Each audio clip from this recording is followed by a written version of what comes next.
is News 360 on Housing TV Africa. I am Phoebe Onwabuje. Federal government increases passport procurement fees. In business, Fidelity Bank fined 555.8 million naira by NDPC for data breach. On the foreign scene, home prices up 10.6%, housing market overheated again. Canadian railway stoppages begin as companies lock out workers.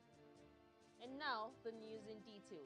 The federal government has increased the fees for the procurement of Nigerian passports with effect from the 1st of September 2024.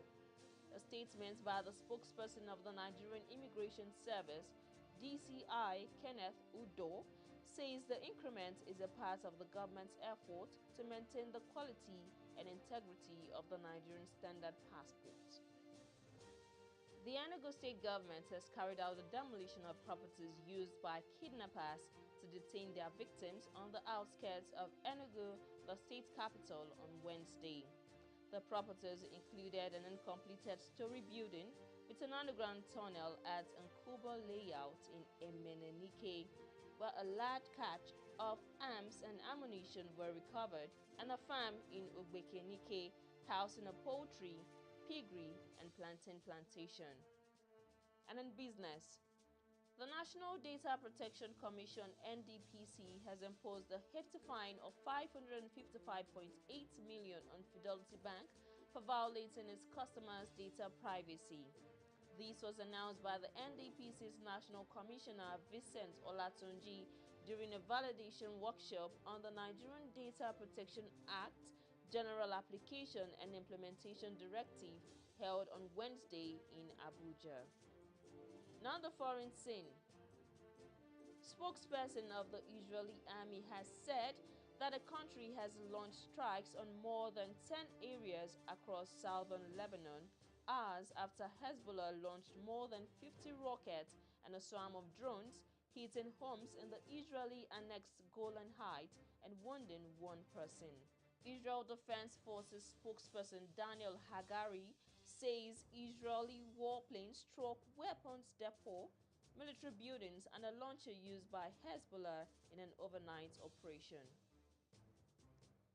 According to statistics, Netherlands and the Land Registry, existing owner-occupied homes were on the average 10.6% more expensive in July than a year earlier. Home prices had earlier risen sharply in June, with an increase of 9.7% on an annual basis. Compared to June, prices rose by another 1.4% in July.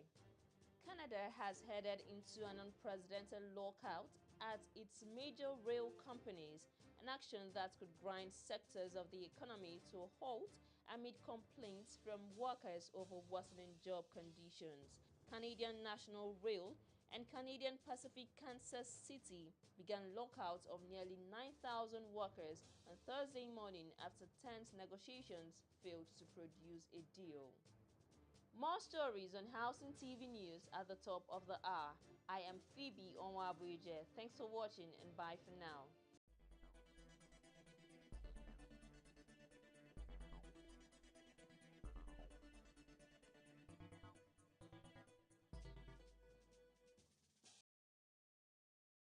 Visit Housing TV Africa on YouTube and click on the subscribe button. Subscribe to Housing TV Africa to stay updated on latest happenings in Nigeria's housing sector. Follow our social media pages, like and share our posts. On Facebook, Housing TV Africa. On Twitter, Housing TV Africa. Instagram, Housing TV Africa. Housing TV Africa, your first in housing development broadcasting.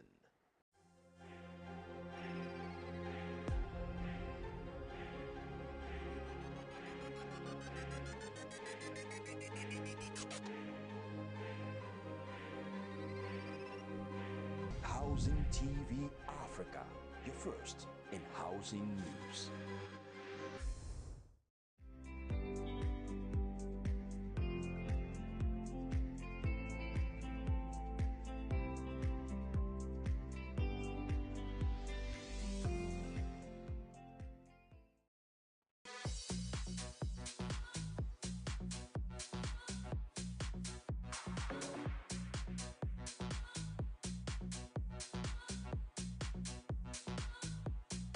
the way the situation of the economy of Nigeria is going, it's not possible for me to afford a house in the next 5 years to come.